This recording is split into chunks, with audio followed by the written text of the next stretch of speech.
Thank you very much.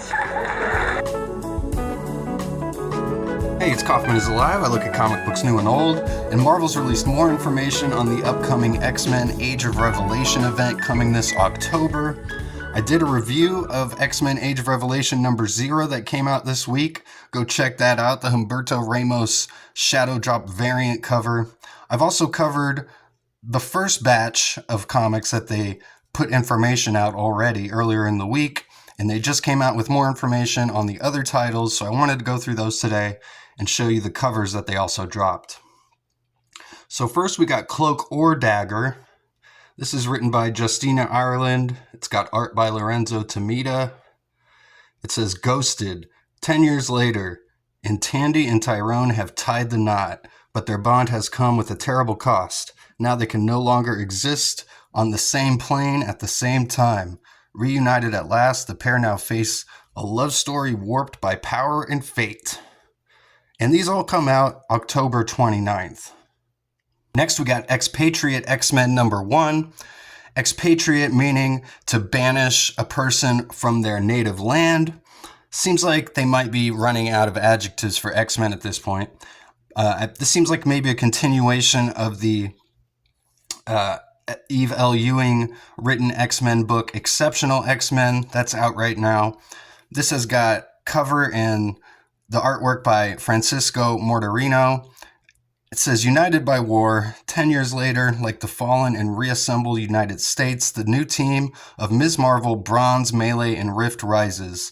They have seized control of the Mississippi River waters that divide mutant kind from the rest of humanity. There you go. There's some information about that. I didn't know that was going to kind of be a thing. It says, feared and powerful, their guerrilla tactics keep them in control until a high-stakes mission to extract a valuable asset threatens to tear them apart. Can they hold together when everything's on the line? So this is a team, seems to be led by Ms. Marvel here, and some of the newer X-Men as well, joining her. Then we got one I'm pretty excited about. Now that I see who the creative team is, we got Undeadpool number 1. This is written by Tim Seeley. Carlos Magno is doing the artwork. EM Gist does this cover here. It says, the merc with the mutated mouth hungers. 10 years later, and the virus ravaging the Revelation territories has finally made Wade Wilson into what he has always wanted to be, a mutant. But not like this. Not like this. Deadpool's healing factor is on overdrive, his mind a passenger in a body that hungers and cannot be sated, unless he devours the life force of mutants. His next targets are the new blood known as Fearless, Magni, Kid Man-Thing, and Fantastica. It's Deadpool like you've never seen him. And I'm excited to see what Tim Seeley's got planned for this. We've got Avengers number 1. This is written by Jason Liu, artwork by Sergio Davila. We got the cover by Mike McCone here. This is going to be a team led by Danny Moonstar, which is kind of an interesting choice. She's never been the front and center of a team, which actually is something that got brought up in the X-Men Era of Apocalypse, how she's always been in the background and kind of never a featured player, never gotten her moment to shine on any mutant team. So it looks like here we are. She's getting her chance to lead her own team, the X-Avengers. It says, Earth's mightiest, hated and feared. 10 years later, Earth still needs the Avengers. But what happens when those who are left have transformed into mutants? Danny Moonstar leads a new team of Avengers, Hawkeye, Vision, Water Widow, Shang-Chi, Variable Man, and Cannonball to protect the planet. But can these X-Vengers protect all of Earth, including the Revelation territories? Then we got the Last Wolverine number 1. This is written by Saladin Ahmad and art by Edgar Salazar. It says, what happened to Wolverine?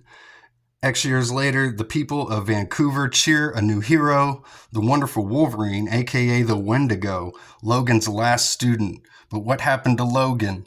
A secret from Wolverine's past will set the Last Wolverine on a mission to uphold his mentor's legacy, unless a dire threat burns it all down first.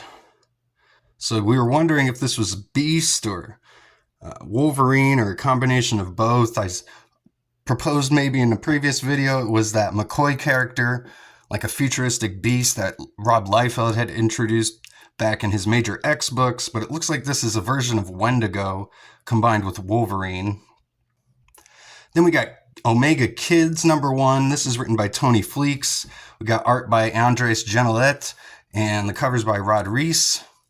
Now, originally I thought this was going to be like Omega Red leading a team of Kid mutants, but looks like it's Kid Omega, so I was wrong there. But it says Kid Omega's all grown up. 10 years later, Quentin Quire protects the dream of mutant supremacy and independence as head of the Revelation Territory spy network. But when a conspiracy threatens the mutant utopia, Quire and his psychic students will have to distinguish friend from foe. Has Quentin got what it takes to carry the dream forward, or will the next generation replace the former revolutionary? And this next one looks pretty cool too. Radioactive SpiderMan #1. It's written by Joe Kelly, and we got art by Kev Walker. So I really like that creative team. Giuseppe Camuncoli is the artist on the cover here. It says, unfriendly and unstable. 10 years later, the X-Virus decimated New York, but Spider-Man won't stop fighting. In a desperate gamble, Peter Parker doses himself with lethal radiation to hold the infection at bay. Survival comes at a cost. While this may not kill Peter Parker, it sure messes him up. This is the most dangerous mutated Spider-Man ever, and he's not alone. So I'm looking forward to this one. He looks like he's got like 6 arms, mutated arms. Looks pretty weird though. We'll see how this one goes. Interesting, the X-Virus being mentioned here. I wonder if that has any connection to what's happening in the Deadpool Wolverine comic, where the Legacy 2.0 virus has been unleashed by Strife. So this next one is another one I'm really looking forward to. I really like the creative team on this one. X-Men Book of Revelation, written by Jed McKay. We've got artwork and cover by Nitho Diaz. I think this is the first book where Nitho is getting to do both the interior artwork and the cover. The game of power commences. Revelation welcomes a new mutant to his capital city of Philadelphia, but the capital of the Revelation territories hides many dangers, not the least of which are her rival choristers, and Fabian Cortez will allow no one to challenge him for Revelation's favor. But this new mutant has a secret ally, the Ghost of Philadelphia.